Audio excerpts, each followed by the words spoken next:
First question. Okay. What advice would you give to couples struggling with intimacy and maintaining a healthy relationship, physical relationship in marriage? Like, okay. The games begin. Bismillah ar-Rahman ar-Rahim. Alhamdulillah wa salatu wa salam ala Rasulullah. Firstly, we must understand. Right. Firstly, we must understand that when it comes to the relationship, whether physical or mental, right, is the haq of both men and women to make sure that they fulfill it for the opposite partner, right?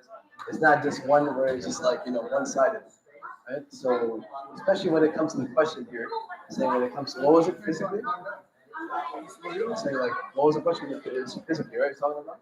Yeah, physical intimacy. Yeah, physical intimacy. Yes, when it comes to that, right, it's very, very important because the whole reason that whether it's a man or woman, the whole reason they had this nikah in marriage was for they can fulfill that desire that has been, that they can fulfill that desire that has been there before their marriage, prior to their marriage. Inshallah, if we could, for the kids, inshallah, if you guys come sit over here, quietly, inshallah, jazakallah khair. Alhamdulillah.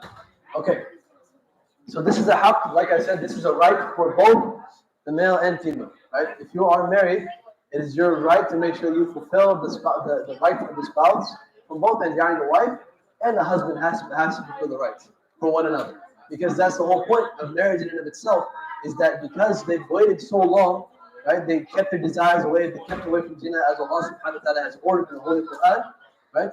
It's as a spouse, it's your duty to make sure that those rights are fulfilled, right? So that is basically a very simple answer, right? It's not too much detail. That you have to make sure the rights are fulfilled, right? Otherwise, you are committing a sin. Because what happens is the mind, shaitan, they start putting different things in your mind, right? And you can even fall into sin because of that. So you need to be mindful of your spouse's needs, right? Whether they're mental needs, whether they're physical needs, whatever the case is, you have to be very mindful of these kind of things. Right? So we ask Allah subhanahu wa ta'ala. Jazakallah. Next question is, which madhab is the best one? Question mark. Also, why does Imam Abu Hanifa rejected hadith? Okay. Let's clear this fallacy up for a second. So first of all, Imam Hanifa does not reject hadith. For those who have said that, Imam Hanifa does not reject hadith. Actually, one of the usuls that the Hanafi madhab is based upon is extracting rulings from Sunnah. There are 4 usuls in the Hanafi madhab. There's Quran, Sunnah, Ijma' and Qiyas. Okay? So Sunnah in the hadith of Rasulullah is second in line. So for anyone who has this statement that Imam Abu Hanifa rejects hadith, this is something that you should be very careful about because you are slandering one of the greatest ai of all time. You need to be very, very careful as what you're saying. Secondly, there is no best madhab. There is no best madhab. Right? Inshallah, it's recommended to follow a madhab to make your life easier for you. Right? We can't just go to Quran and hadith and just pull out a ruling. We don't have that kind of knowledge. Right? We don't have that kind of knowledge. We can go open up a translation of Bukhari, Muslim, or the Quran translation, and extract rulings from there. Right? These people lived around the Sahaba's time. They learned from the Sahaba, they were students of the Sahaba. Right? These great A'immat al-Arba'a. So if they have done the job for us, why are we going to try to reinvent the wheel? Right? So no madhab is the best, but definitely recommend to pick one, inshallah, and stick to your imam. If you're Hanafi, stick to Imam Hanifa. If you're Shafi'i, stick to Imam Shafi'i. If you're Hanbali, stick to Imam Ahmad bin Hanbal. And if you're Maliki, stick to Imam Malik, rahimahullah ta'ala. Just an extension of that question. Is it important to follow one of the madhab? Yes, we just said that, right? So it is very, very important to follow madhab because, like I said, the A'immah, they have done this job for us already. They have gone through that rigorous process of extracting rulings from Quran and Sunnah. Right? They have done that job for us, so why do we have to go back? Well, I'm going to pull out I'm going to open up a translation. I'm going to open up this Bukhari translation. I'm going to pull out rulings. That's not how it works. This A'immah had not only mastered one field, but many different sciences. They mastered the Lugha, the Arabic language. They mastered fiqh, they mastered hadith, they mastered the Quran. They mastered so many different sciences in language or in Islam itself. So what makes us feel like we can go and we can extract rulings from Quran and Sunnah? That is completely wrong. It is recommended, highly recommended. I would even say it's wajib to follow a madhab and stick to that madhab. Thank you. Next question is, how should I go about finding my friend a good spouse? Okay, it's a good question. So how do we go about finding, my friend, a good spouse? Well, first things first is that you want to stay away from haram, illicit relationships. That's the first thing. You have to stay away from that, right? The second thing is that, look, if you were truly looking out for your friend, you will go, you seek others' counsel regarding to a certain sister if he's interested in, right? If he's interested in a certain sister, you go seek counsel or learn about her from other people, not other sisters, right? Because you're causing fitna for yourself. The reality is maybe people who know her, maybe people, community members, inshallah, people who are older, right? You seek advice from them, and inshallah, if it works out, it works out. Alhamdulillah, right? But don't go and be like, I'm going to try to, talk to her, try to, or as kids nowadays say, raise her up, like none of that, right? We don't do all that. So, yeah. Assalamu alaikum. Wa alaikum salam, Ayub. Yes. Your name? My name is Ayub, and my question is: in Ramadan, is it guaranteed Al-Qadr night is at 27th night, or is it just people say it's on the 27th night? Well, a lot of narrations point it towards being 27th night, but I'm going to stick to the statement of Ibn Abbas where he says it could be any of the last 10 nights. It could be any of the last 10 nights. So, because insan and human being is such that if we know it's one night, that's why Laylatul Qadr has been hidden from us. Because if we knew Laylatul Qadr was on this particular night, we would not do our worship. And then when Laylatul Qadr comes, we would over insert ourselves in that worship itself. So that's why Allah subhanahu wa ta'ala kept it hidden from us, so we can seek it out, worship Allah subhanahu wa ta'ala every single night of the 10 nights. Understand? So yeah. Salam. Assalamu alaikum. Wa alaikum salam. My name is Islam. And do you recommend if I say Ayat al-Kursi before bed? MashaAllah, beautiful question. Yes. Question is that should I recite Ayat al-Kursi before bed? The answer is yes, you should. Right? This is the malaika, the hafadha come and they protect you from any evil. So definitely read Ayat al-Kursi before you go to bed. I forgot one more question. Yes. So is it true that if you do dukhur prayer, is it true that you get blessing for 10 years since it's like you're doing a hajj? Not dhuhr. I would say maybe ishraq, but not dhuhr. Dhuhr is of course a fadl, right? It's a you're gonna get reward regardless, right? But what's it called? Definitely dhuhr is a fadl act, fadl prayer. We have to make sure we fulfill our obligations to Allah subhanahu wa ta'ala. Got it? Okay, now we'll come Thank back. you for telling me. No problem. Jazakallah khair for asking the question. This question is based on news. April 8th is showing solar eclipse to occur in the afternoon. During the time of Prophet Muhammad sallallahu alaihi wasallam, solar eclipse occurred. Question mark. Please specify what prayers are recommended to do during the solar eclipse. So during the solar eclipse, students can answer this one. We did this in class, right? There is a prayer. It's called what? Salat al-Kusuf. Right? Salat al-Kusuf is prayer. Whenever Rasulullah experiences solar eclipse, right? They would immediately turn to prayer. Because this is a sign that adab is to come. It's not something that people go with sunglasses and go watch the moon. It's actually a funny story. I actually told Brother Nabil this.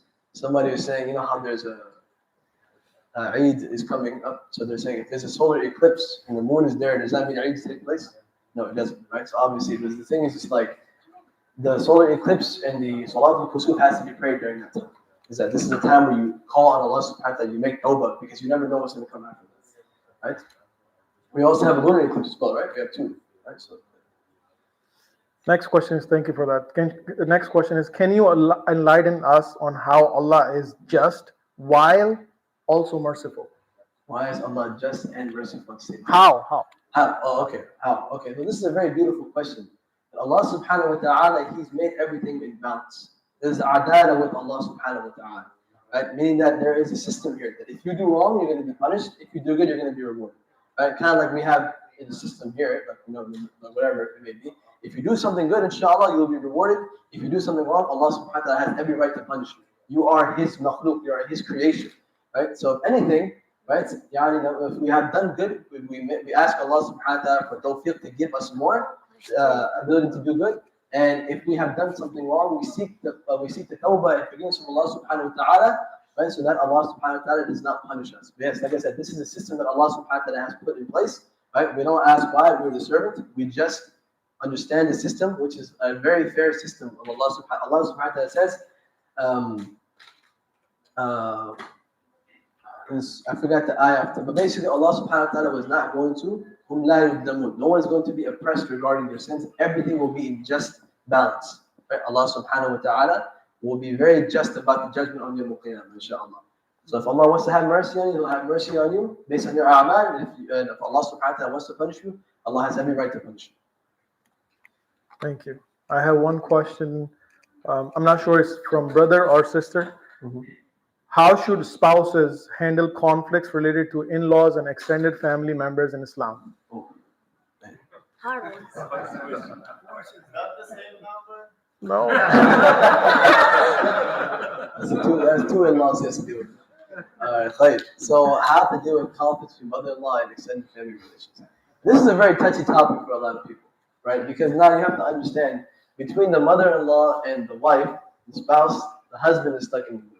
Right now, you obviously have to choose between, not choose, but like it's kind of, you're put in a difficult spot because you have a person who raised you, right? Your mother who has raised you and everything, and at the same time you have your wife who Allah subhanahu wa ta'ala has paired you with. So like I said, this kind of goes back to the justice. You have to use a lot of hikmah and wisdom, right? Sometimes what happens is that, it's a tendency. Obviously, your mom loves you, right? Your mom loves you a lot. She wants the best for her son, right? So sometimes if she sees and your mom took care of you growing up. So if she sees that her son is not being taken care of in the manner that he should be, because your mom has a certain standard. I took care of him, so obviously he should be taken care of in this manner. And if this is not being fulfilled, your mother's going to feel a certain way about it. Right? At the same time, right? We don't just be like, mom is right all the time. Of course, Allah subhanahu wa ta'ala has kept mom at a very high rank, but you must understand, if there is going to be room for conflict, for example, living in the same house with the mother-in-law and the daughter-in-law is becomes a very messy environment, right? Because it's very dangerous, because one person may say something, one person may say something else, and it'll cause a rift, and then the husband gets stuck in the middle, right? So best thing, my advice would be, right, if you are getting married, inshallah, or if you are married, right, if the mother-in-law and daughter-in-law have a problem, alhamdulillah. But that's close to impossible. It never happens. Right? Best thing is to kind of get your own spot, right? Because the thing is, once you're around somebody all the time, especially besides your spouse, but if it's your mother-in-law, whatever the case is, they always have something to say. Even though they'll say it underneath their breath, what are you doing?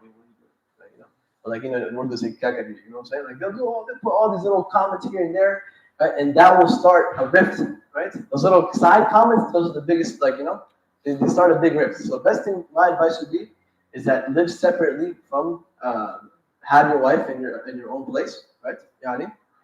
Get an apartment, get a house separately with your wife, and go visit your mom often, inshallah. So that'd be the best way to do that. Same state, close by, right? But she's not living with the mother-in-law. So. Brother Huzaifah, are you speaking as a mufti or personal experience? I'm just this is just personal or whatever the case is. This is something that anybody would tell you. Alhamdulillah. Next question is, can you give us the definition of free mixing and how one can avoid it? Free mixing. This is something which is this is a big problem in our society nowadays. Right? Is that free mixing? We think that, nothing's going to happen. Allah subhanahu wa ta'ala has created it in our innate nature. It is built in our nature to basically be attracted to the opposite gender. This is something which is already there. Allah has kept it in our fitrah. Right? So, for one to say, free mixing, we're just trying to, establish a community and this and that. Okay, yeah, that's fine. But at the same time, you have to understand what danger you're putting yourself and your iman into as well. Right? Because the opposite gender is a test for you. And this is actually one of the tests that Allah subhanahu wa ta'ala has placed upon this ummah, right? That the woman, one of the fitness of this and trials and tribulations of this ummah for men is women, right?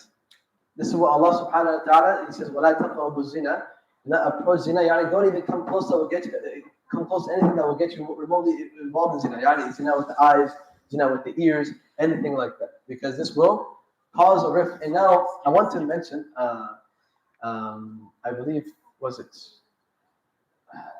I sent it to actually one of my students. This is a quote by Ibn Qayyim rahimahullah, right? Very, very beautiful. He mentioned it, and he very kind of sums it up to see what happens. So let me just find it. Give me 1 second, please. Okay, there. So he says, يقول علام ابن القيم رحمه الله. Ibn al-Qayyim rahimahullah, he says, ولا ريب أن تمكين النساء من اختلاطهن بالرجال أصل كل بلية وشر. Right? He says there is no doubt that this mixing between men and women, right? This is, or the possibility of women mixing with men. This is the أصل كل بلية. This is the asl and root of every baliya or shar. يعني because the thing is, you're putting yourself in a situation where na'udhu billah, if Allah forbid, if something were to happen, right?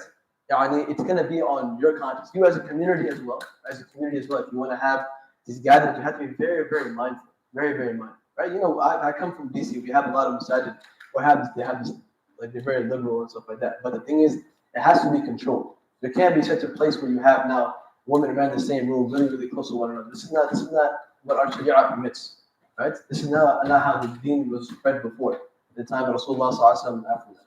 Yeah, so if you do want to have, free mixing, or you want to have, I would recommend no, right? I would recommend no. But if you want to have this kind of environment, then it has to be very controlled, right? And you have to keep in mind the fitness that could possibly come about. Right, John? Yes. Now, next two questions are from the same sister. First one is, if someone remarried, parentheses, due to death, Okay. will they meet with the first wife or second wife in Jannah?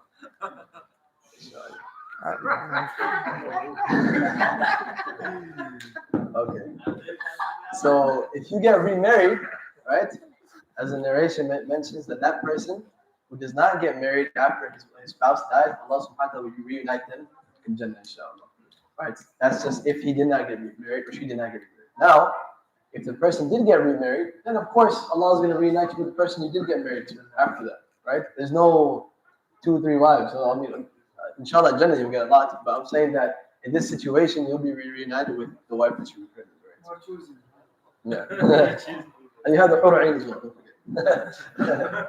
The second question from the same sister is, I want to go to med school, but my father is against me living alone, but I am a righteous, pious person. Is it haram? Well, if you're being frank, calling yourself a righteous individual is not the best thing to do, because Allah subhanahu wa ta'ala can test you in any way, and then after that your righteousness will go out the window.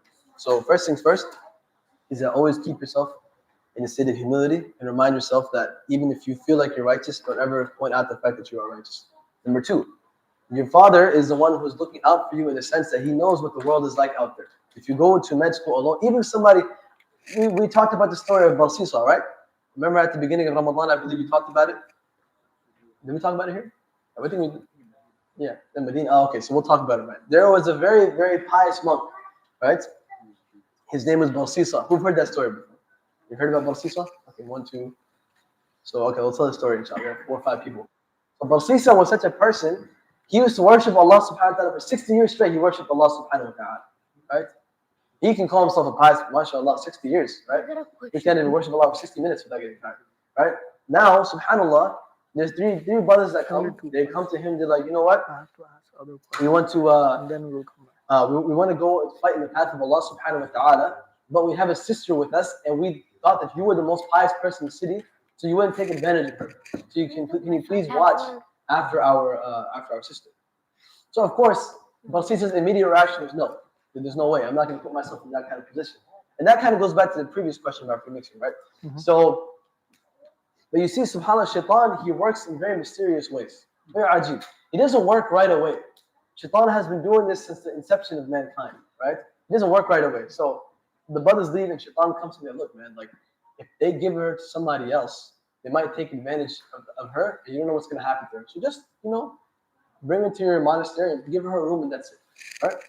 So he calls the brothers back. Okay, I'll give your sister a room in the monastery. I'll drop food off at her door, and I'll leave. That's it. They're like, okay, that's perfectly fine, no problem. A couple of months pass by. He's doing that. Now shaitan comes back. Again, shaitan doesn't just work right away. You have to understand the system, right? It's kind of like, okay, let's use this as college or medical school as an example. Imagine if you have a group project, right? You have a group project, and you meet with may have some male members in your group project. And what happens is that, okay, you know what? First, it's all friendly and nice, but then one or the other is going to have attraction to somebody else, right? Whether it's from the male side What is the female side? That's why I say that, you know, if anyone says that I have a female friend, this is not completely, which is again, like, that does not even exist whatsoever. You don't have, there's such thing as female friends, because one or the other party is going to have some feelings for the other, right? So imagine you have a group project, and then let's say some guy likes you, or vice versa, you like the guy. Now you're gonna start making sure you look very nice when you come to the project meeting. Make sure you look very nice, very dripped out, right? Wear some nice shoes, wear some nice cologne, right? So she can notice me, or he can notice me. This is how Shaitan plays his game, right? So getting back to the story about Seesaw, now Shaitan comes in, look, man, she has no outside communication whatsoever. No outside communication. So why don't you do this? You go, you drop the food off in her room, and then you come back out. That's it. Not in her room, sorry, just yeah. Go and drop the food off, and that's it, right? So he's like, okay, you know what? That's fine. I'll do that. So he does that for a couple of months. Then Shaitan's like, you know what? Just have a conversation with her. She has no contact whatsoever, right? Just talk to her, and then see how she's doing, and that's it. And so that happens. So 1 minute conversation becomes 5 minutes, 5 minutes becomes 10 minutes, 10 minutes becomes an hour, and na'udhu billah, they commit zina. And now what happens is, subhanAllah, this Barsisa, the girl that he committed zina with, now she ends up pregnant. And now, of course, like, he's really worried. So Shaitan's like, look, you have to kill the child. Shaitan, like I said, Shaitan will, if you don't make over to Allah subhanahu wa ta'ala, right? Allah subhanahu wa ta'ala, Shaitan will take you places you cannot even imagine. And your nafs as well. So look, when the child is born, you kill the child. So he's like, okay, you know, I'll do that. So now the child is born, he kills the child. But now Shaitan comes back. He's like, look, you know, the mother's not going to keep quiet about this, because we know the child love the mother has for the child. The mother's not going to keep quiet about this. So you know what you need to do? You need to kill the mother as well. You need to kill the mother. And this day, when the brothers come back, they say she got sick and died. So now what happens is he does that. He kills the mother as well. Now the brothers come back from their journey, and they're like, look, you know, where's our sister? So, oh, she got sick. She passed away. And they got sad. And so look how it works. SubhanAllah. Their brothers leave the town, and they all have a dream, right?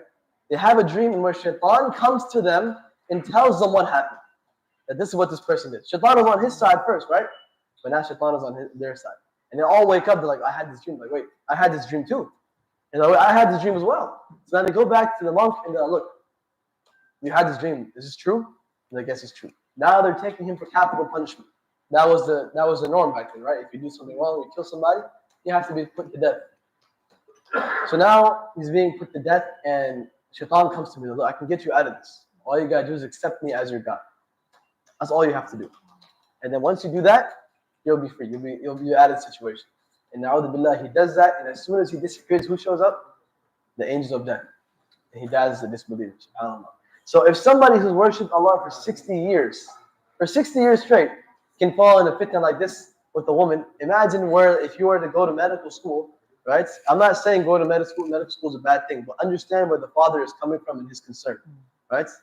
We have to understand it. It can't just be one side of, oh, my dad's being old school. No, because they understand the world. They understand what the world is and what kind of place it is. So understand from your father's perspective, inshallah. And like I said before, as my advice, no one should ever deem themselves as righteous. Because Allah can put you in a test that can immediately take you out of being the righteous person that you thought you were. Inshallah. Thank you. Next question. These night questions are better, I would say. Think so? Yeah. Next one is very good. Are there any specific dua or prayers recommended for easing tensions and fostering harmony between wives and mother-in-law? That's his wife and mother-in-law's question, man. How many problems I got? Inshallah. I mean, look, at the end of the day, we all just want peace and harmony amongst one another, right? So when it comes to du'as for difficulty and hardship, of course, we look at the du'as the Prophet ﷺ. We're not saying, hopefully your mother-in-law is not a tyrant to where you have to make these du'as like Yunus ﷺ was stuck in the belly of the whale, like La ilaha illa subhanaka inni kuntu minadh dhalimin, right? But the most important thing in this situation between mother-in-law and daughter-in-law is that who can be the bigger person, right? Who can be the bigger person? In a sense that, not physically, but I'm saying that, in a sense that, am I going to respond in a negative way to what she says to me? Am I going to respond negatively? Or am I going to stay quiet, right?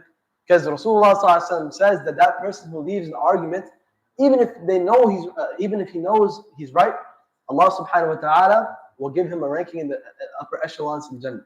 Another narration mentions for the men, right, that if you leave an argument for the sake, even if you knew you were right, Allah will let you pick from the hur ayn whichever one you want. So that should be incentive, inshallah, to leave argumentation, right? It shouldn't be, like I said, there's going to be arguments, of course, but be the bigger person, inshallah. Question from the man, they get the poor aim, right? What about the woman when they get? Women, Allah subhanahu, see, this is, I remember my teacher explained to me, like, women, so the men, they get, the hur ayn, what about the women? So it's possible that Allah subhanahu wa ta'ala has kept something for them, right? But Allah has kept it hidden from us. Right? Because women, naturally, they're more like, they have more haya in the sense than men. In general, right? That's what you'll find, inshallah. But we're living in a ajib society nowadays. Thank you. The next question is probably, I'm assuming it's from a newly convert or revert. Mm-hmm. Why is the Ummah so divided, like Sunni and Salafi and Sufi, and also what is Shia? Please enlighten us. And what are Wahhabis and Deobandis? Oof. This is going to take all night, man. Stay all night. Yeah, stay all night. Stay away from now. Okay. So we're just going to go ahead and we're just going to tackle the main part of the question. Why is there so much division in the Ummah? This is a question that we have to ask ourselves, right? The people are the ones who create this division, right? When we become Muslim, even if someone who is a different sect, whether Shia, whether whatever the case is, we don't ever show any disrespect to somebody. Just disrespect is what causes divisions among the people, right? The whole purpose of Islam is to unite the people together, right? This is the whole purpose of our religion, to unite people. To have this ukhuwa and brotherhood or sisterhood, right? To make sure that this is what we have amongst one another. Now, what happens is people, they, like I said, because of the diseases of the heart, people want to be like, oh, this person's wrong, that person's wrong, they're wrong. Why are you Hanafi? Why are you Hanbali? Why are you this? Why are you that? These are questions that people, they would just want to point, and then these people will not have any knowledge themselves by them. They'll just start pointing fingers left and right. Oh, you this, you're that, you're that. No, this is what you're causing. This is division that you're causing, right? Allah subhanahu wa ta'ala did not tell us to cause division, right? We want to cause unity. We want to make sure we have, if you have difference of opinion, that's fine, right? If you have difference of opinion, we don't enforce our opinions on anybody else. That's the thing. That's what everybody wants. If they don't understand from another perspective, oh no, you have to do this because this is what the hadith says, what the Quran says, this is what Shia says, what this says. Like this is what happens, right? This is what causes divisions when you try to enforce your will on somebody else. Rather, it has the opposite effect, where it moves a person away from the religion. Why is Islam so like the sectarianism? Or everyone like wants to have this sect and that sect. Right? This is not what Islam is about. When we say La ilaha illallah Muhammadur Rasulullah, we are under one banner, right? Whatever differences you have, that's fine. If you want to have a conversation, an academic debate about it, that's fine.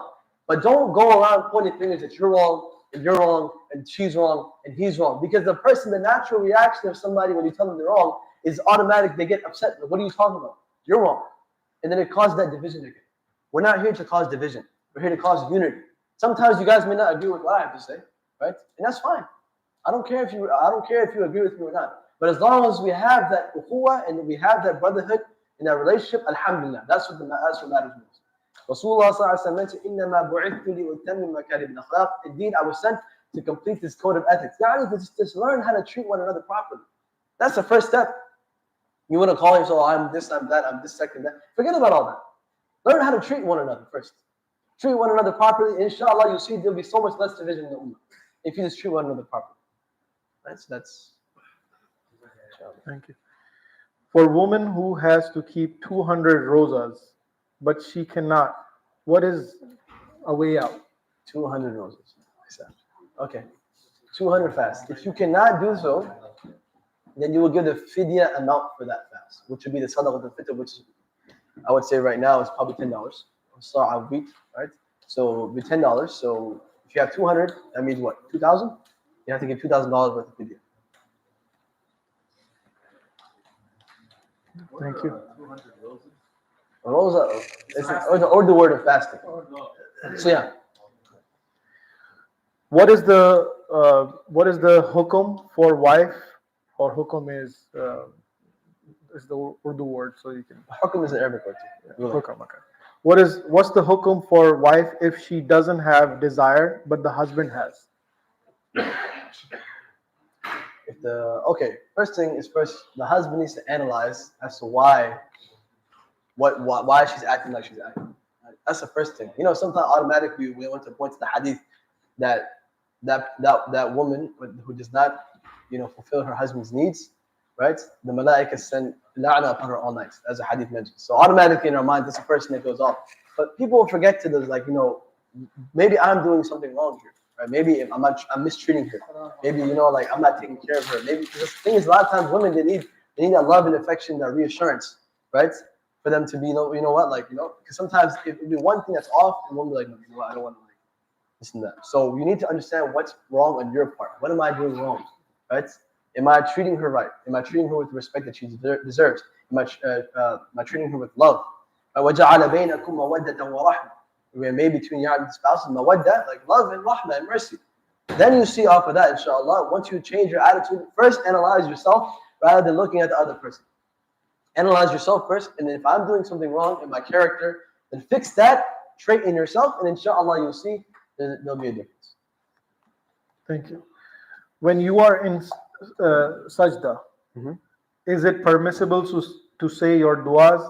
Question mark. As well as when is the best part? When is the best part to say my dua? Well, Probably. when it comes to sujood, when it comes to like regular salawat, like, you know, sunnah prayers or fara'id prayers, we of course read the masnoon dua, which is Subhana Rabbiyal A'la 3 times. But if you're in nawafil, like qiyam, right, you can read any dua, and like when you're in sajda, just make dua. You can be like, you know, Allahumma inni as'aluka al-jannah, Allahumma ighfirli dhanbi, anything you can read during that during a nafil prayer, inshallah. Can you make dua in your own language? In salah, no, better not to make it in your own language. Is having evil eye, that evil eye Turkish sign they're talking about, haram or prohibited in the house? Question mark. Although evil eye is real in Islam per hadith. Yes, evil eye is a real thing, as Rasulullah sallallahu alaihi wasallam mentioned in the Qur'an, al-ayn haqq, yani the ayn and the eye, the evil eye is the truth. But now we don't put our faith in these kinds of things, right? Just because we have like a blue eye put on our front door, people are going to be saved from al-ayn. This is something which is divine. This is from Allah subhanahu wa ta'ala. So you read your dua still. Right? This is what happens with people sometimes, right? They focus too much like on the object itself rather than the one who has control over everything, which is Allah subhanahu wa ta'ala. Just because you have a blue eye outside of your front door does not mean you can be saved from al-ayn or nazr, right? So yeah. Okay, next question is, you have full right not to reply because I don't know why they're asking that, but is the Imam married and how old is he? Yes, alhamdulillah, I'm married and I'm 26 years old. Alhamdulillah, I'm married. Yes. Is stock day trading haram? You already replied to that. Already- long time ago. already- Yes. So please go look at the other videos. I don't know if my wife is watching the live stream. Gotta choose my answers carefully. You know what I'm saying? Okay, this is something which is very hot right now. What is the red heifer sacrifice that the Jewish people believe, and what does it have to do with the solar and lunar eclipse?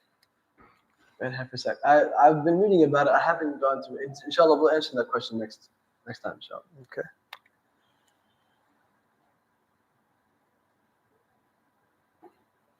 What is Islamic teaching or practice that can help couple navigate materialistic temptation and focus on more meaningful aspect of life together? One more time. Can you repeat that question? What are some Islamic teachings or practices that can help couples navigate materialistic temptation and focus on more meaningful aspect of life together? So, one of the biggest things that a person can do, especially with their spouse, is, you know, do acts of ibadah together. Of course, the most precious thing that we have, especially when it comes to nikah, the whole purpose of the nikah is so you can have, it's built upon taqwa. That even if you read the khutbah of nikah, it's surrounded all with word Ya ayyuhalladhina amanu taqullaha haqqa tuqatih, Ya ayyuhalladhina amanu taqullaha wa qulu qawlan sadida. Right? So the whole purpose of the nikah is so you and your spouse can build that relationship together to get closer to Allah subhanahu wa ta'ala, which is of course the best thing for anybody. Right? This is the ultimate goal. right? To get close to Allah subhanahu wa ta'ala with your spouse. Yes, pray with your spouse.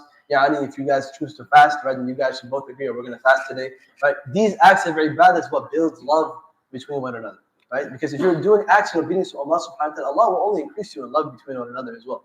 As opposed to if you're doing acts which are haram, right? Then of course Allah subhanahu wa ta'ala, because like I said, nikah is an act of ibadah. It's not something which is just, oh, we're married and that's it. It's an act of ibadah.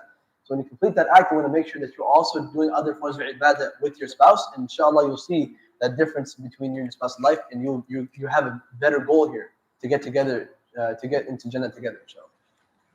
Okay. Next question is it true that we had a choice to come to this dunya? If yes, were we angels during that time before we came to this dunya? We were not angels, as Allah subhanahu wa ta'ala says. Allah took a covenant from us, right? Alastu bi rabbikum, and when asked your Lord, qalu bala. They said, yes, shahidna, yani we bear witness that Allah. We were not angels, right? We were in alam al-arwah, right? The place where the ruh they stay, right? So Allah subhanahu wa ta'ala, He asked us this question, we said, qalu bala. So immediately when that bala was taking place, just because you don't remember it doesn't mean that, it didn't happen. So yes. Next question is if we forget surahs of Quran, is that sinful? The surahs that we learned by heart and now we don't remember. Yes, you will be sinful, because we got to understand is that Rasulullah sallallahu alaihi wasallam, he says, when you forget something from the Quran, don't say that I forgot. Yani meaning I was made to forget. Yani nusitu. I was made to forget. Because the thing is, Allah subhanahu wa ta'ala probably deemed your heart unworthy of keeping these surahs of Quran in your heart. So that's why we stay away from sin, because you never know, Allah subhanahu wa ta'ala can keep that blessing away from you. Should we conclude? I have three more.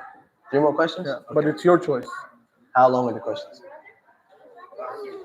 Community things. What guidance does Islam provide for resolving conflict related to property ownership or joint venture between brothers? I mean blood brothers, probably. That's what. Yeah. Yeah. Usually, like when it comes to doing business between brothers, it can become very like nasty in the sense that because you never know whose rights you are stepping over. So we want to make sure that when it comes to hukuk of our blood brothers as well as brothers in general, we want to make sure that we do everything with the justice system. We have justice. Yani everything is clear. There's clarity in everything. No one's hiding any assets. No one's hiding anything away from the other business partner. Everything has to be clear and upfront. This is why the people of Shu'aib were destroyed, right? Because they were not doing business in a fair way. So Allah subhanahu wa ta'ala destroyed them for that reason, right? They wouldn't weigh the products properly, and they would cheat people out of business. So if you're gonna treat your brother, okay, that's fine. You want to do that, Allah subhanahu wa ta'ala will not only show you in this life that you're gonna ruin your relationship with your brother, but in the akhirah, Allah subhanahu wa ta'ala can make that brother that you did in the wrong way, Allah can take your good deeds and give it to him.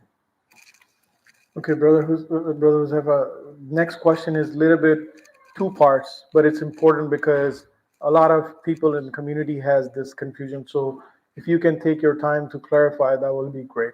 First part of the question is, can you ask for zakat, which can be used for mosque, paying the rent or anything like that? That's the first part of the question, like zakat. Second part of the question is, just like a lot of people buy a house on mortgage, on loan, right? Can we get a loan, or is it permissible to get a loan to build a mosque? Right. Bismillah.